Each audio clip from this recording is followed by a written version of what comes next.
तूफानी प्रचार, मोदी की दहाड़,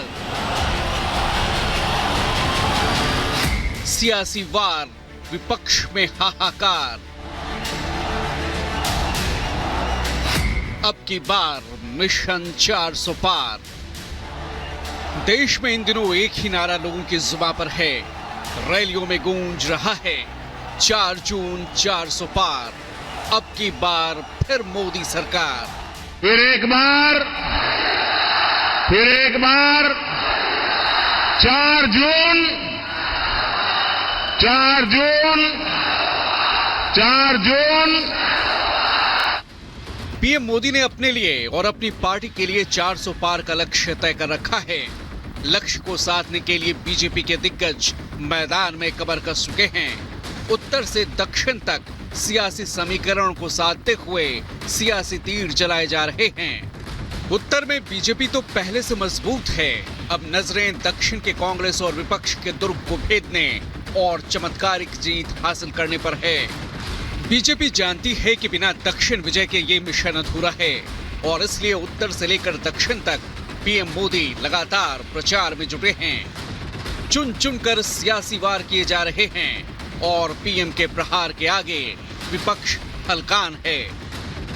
एक गरीब का बेटा जैसे ही देश का प्रधानमंत्री बन गया, इन्हें लोकतंत्र और संविधान खतरे में दिखाई देने लगा।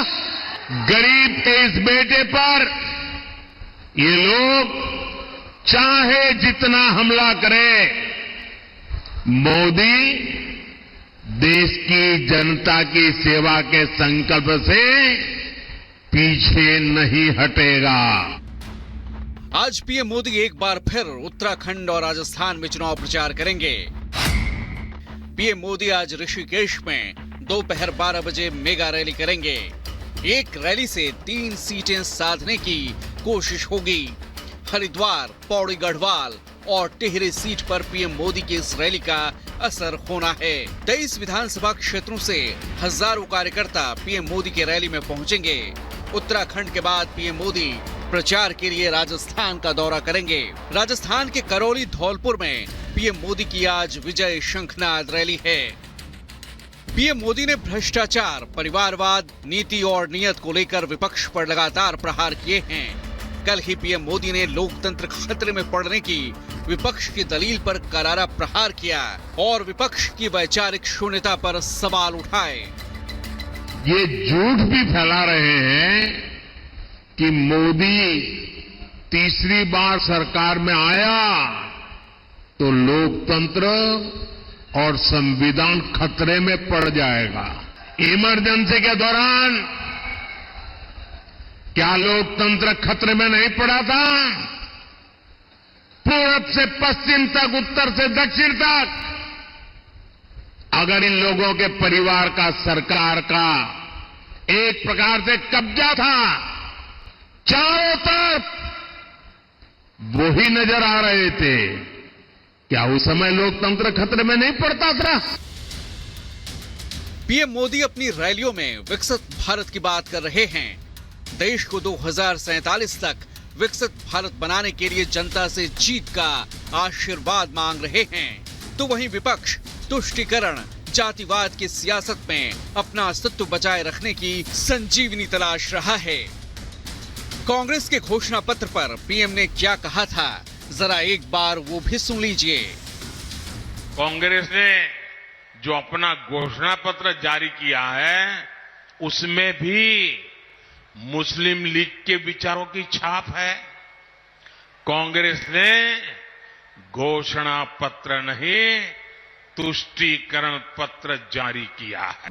इस बीच पीएम मोदी ने न्यूज वीक पत्रिका को दिए इंटरव्यू में अपने सरकार के कामकाज और ट्रैक रिकॉर्ड पर बात की। पीएम मोदी ने कहा कि दूसरे कार्यकाल के अंत तक सबसे लोकप्रिय सरकारें भी समर्थन खोने लगती हैं। दुनिया में पिछले कुछ वर्षों में सरकारों के प्रति असंतोष भी बढ़ा है। भारत एक अपवाद के रूप में खड़ा है, जहां हमारी सरकार के लिए लोकप्रिय समर्थन बढ़ रहा है। देश में 7 चरणों में इस बार लोकसभा चुनाव होने हैं। 19 अप्रैल को पहले चरण का मतदान होना है और जिस अंदाज में प्रधानमंत्री मोदी विपक्ष पर चुन चुनकर प्रहार कर रहे हैं, उसका मानो कोई जवाब विपक्ष के पास नजर नहीं आ रहा। अब इंतजार है 4 जून का, जब देश की जनता का फैसला सामने आएगा। Bureau report, Republic Bharat. और पीएम नरेंद्र मोदी की लोकप्रियता कुछ इस कदर बढ़ रही है कि इसी महीने भारत आने वाले हैं एलन मस्क, जो कि टेस्ला और सोशल मीडिया एक्स के सीईओ। देखिए 1 मिनट में पूरी खबर। अमेरिकी इलेक्ट्रिक कार निर्माता टेस्ला के सीईओ एलन मस्क इस महीने के अंत में प्रधानमंत्री नरेंद्र मोदी से मिलने के लिए भारत आ रहे हैं। सूत्रों के मुताबिक भारत दौरे पर मस्क कंपनी की निवेश योजनाओं की घोषणा कर सकते हैं। पिछले साल जून में मस्क ने मोदी की अमेरिकी यात्रा के दौरान उनसे मुलाकात की थी और कहा था कि उन्होंने 2024 में भारत का दौरा करने की योजना बनाई है। साथ ही विश्वास जताया कि टेस्ला जल्द ही भारतीय बाजार में प्रवेश करेगी। उनकी आगामी भारत यात्रा सरकार द्वारा एक नई इलेक्ट्रिक वाहन नीति की घोषणा की कुछ सप्ताह बाद हो रही है, जिसके तहत देश में न्यूनतम 500 मिलियन अमेरिकी डॉलर के निवेश के साथ विनिर्माण इकाइयां स्थापित करने वाली कंपनियों को आयात शुल्क में रियायतें दी जाएंगी। इस कदम का उद्देश्य प्रमुख वैश्विक खिलाड़ियों को आकर्षित करना है। मस्क ने भारत में टेस्ला इलेक्ट्रिक वाहन उपलब्ध कराने को प्राकृतिक प्रगति बताया है। 22 अप्रैल के सप्ताह में होने वाली यात्रा के दौरान कंपनी के अन्य अधिकारियों को भी उनके साथ आने की संभावना है। Bureau report, Republic Bharat. BJP के तमाम दिग्गज स्टार प्रचारक लगातार चुनावी मैदान में डटे हुए हैं और गृह मंत्री अमित शाह का मध्य प्रदेश और महाराष्ट्र का दौरा होने वाला है। देखिए 1 मिनट में पूरी खबर। लोकसभा चुनाव को लेकर प्रचार का सिलसिला तेज हो चुका है। आज गृह मंत्री अमित शाह मध्य प्रदेश और महाराष्ट्र में 6 कार्यक्रमों में शामिल होंगे।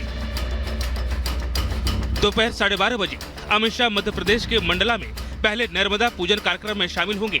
फिर रानी दुर्गावती की प्रतिमा पर माल्यार्पण के बाद पुलिस ग्राउंड मंडला में जनसभा को संबोधित करेंगे। मंडला के बाद कटनी में अमित शाह का विजयनाथ धाम मंदिर में दर्शन का कार्यक्रम तय है। कटनी में ही शाह जनसभा को संबोधित करेंगे। मध्य प्रदेश के बाद अमित शाह महाराष्ट्र के नांदेड़ जाएंगे और शाम 5:30 बजे जनसभा को संबोधित करेंगे। वहीं बीजेपी अध्यक्ष जेपी नड्डा सिक्किम विधानसभा चुनाव के लिए संकल्प पत्र जारी करेंगे और फिर अंडमान निकोबार में जनसभा को संबोधित करेंगे। Bureau report, Republic Bharat. और साथ ही साथ ये देखा जा रहा कि विपक्ष की ओर से भी चुनाव प्रचार में कोई कमी नहीं छोड़ी जा रही है। राहुल गांधी अब राजस्थान की चुनावी जनसभाओं में नजर आएंगे, जहां वो 2 जनसभाएं आज करने वाले हैं। देखिए 1 मिनट में पूरी खबर। चुनावी रण के बीच कांग्रेस पार्टी भी प्रचार को तेजी देने में जुटी हुई है। पार्टी के दिग्गज नेता सभा को संबोधित कर पार्टी का समर्थन मजबूत करने में जुटे हुए हैं। इसी बीच राहुल गांधी की राजस्थान के रण में एंट्री होने जा रही है। राहुल आज राजस्थान में 2 रैलियों को संबोधित करेंगे। कांग्रेस उम्मीदवारों के समर्थन में राहुल सभा करेंगे। तय कार्यक्रम के मुताबिक सुबह 11 बजे अनूपगढ़ में राहुल गांधी की पहली सभा होगी। इसके बाद दोपहर 3 बजे फलौदी में दूसरी सभा को संबोधित करेंगे। राजस्थान से पहले राहुल ने मध्य प्रदेश में कांग्रेस का प्रचार किया, जहां हेलीकॉप्टर में तेल खत्म होने की वजह से राहुल को शहडोल में ही रात बितानी पड़ी थी, जिस पर बीजेपी नेताओं ने राहुल पर तंज किया था। राजस्थान में कांग्रेस ने विधानसभा चुनाव में सत्ता गंवा दी और अब कांग्रेस लोकसभा चुनाव में जीत की जुगत में है, तो वहीं बीजेपी का लक्ष्य राजस्थान को कांग्रेस मुक्त बनाने का है। Bureau report, Republic Bharat.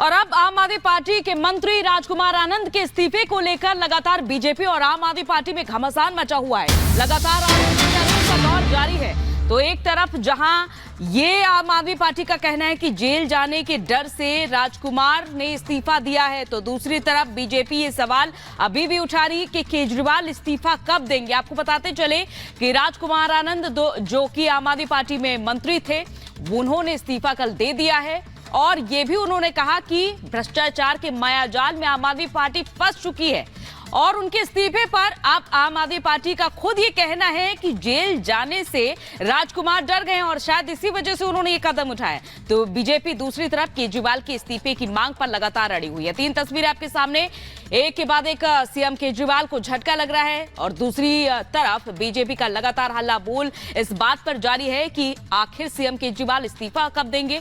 तो वहीं राजकुमार आनंद ने भी अब आम आदमी पार्टी का साथ छोड़ दिया है।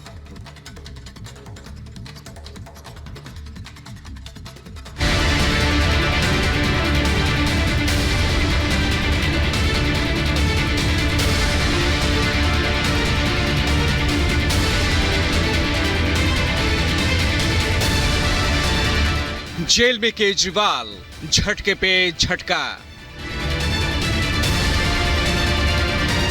भ्रष्टाचार पर रार, आप में बड़ी दरार। छोड़ चले आनंद, आगे किसकी बारी। बीजेपी पूछे कब इस्तीफा देंगे केजरीवाल। बुधवार को दिल्ली की सियासत में बड़ी हलचल देखने को मिली। एक तरफ जेल में बंद सीएम अरविंद केजरीवाल को कोर्ट से झटका लगा, तो वहीं दूसरी तरफ उनके मंत्री राजकुमार आनंद ने गंभीर आरोप लगाते हुए आम आदमी पार्टी से किनारा कर लिया। मैं बहुत व्यथित हूं। राजनीति तो नहीं बदली, लेकिन राजनेता बदल गए। आम आदमी पार्टी का जन्म ही भ्रष्टाचार के खिलाफ आंदोलन से हुआ था, लेकिन आज ये पार्टी खुद भ्रष्टाचार के दलदल में फंस चुकी है। मेरे लिए मंत्री पद पर रहकर इस सरकार में काम करना असहज हो गया है। मैं अब इस पार्टी, इस सरकार और अपने मंत्री पद से इस्तीफा दे रहा हूं। वहीं दूसरी तरफ बीजेपी ने सड़कों पर केजरीवाल के इस्तीफे की मांग को लेकर जमकर प्रदर्शन किया। बीजेपी कार्यकर्ताओं के प्रदर्शन पर पुलिस को वाटर कैनन तक का इस्तेमाल करना पड़ा। अब राजकुमार आनंद के इस्तीफे ने बीजेपी को एक और मौका दे दिया, दिल्ली की आप सरकार को आईना दिखाने का। केजरीवाल जेल से सरकार चलाने पर अड़े हैं, तो वहीं बीजेपी पूछ रही है कि राजकुमार आनंद का तो ज़मीर जाग गया, केजरीवाल कब इस्तीफा देंगे। राजकुमार आनंद जी जो विधायक और मंत्री हैं आम आदमी पार्टी के ही, जो केजरीवाल जी के सहयोगी 2010 से रहे हैं, उनकी आत्मा जाग गई है और उन्होंने भ्रष्टाचारियों का साथ छोड़ने का प्रयास करा है।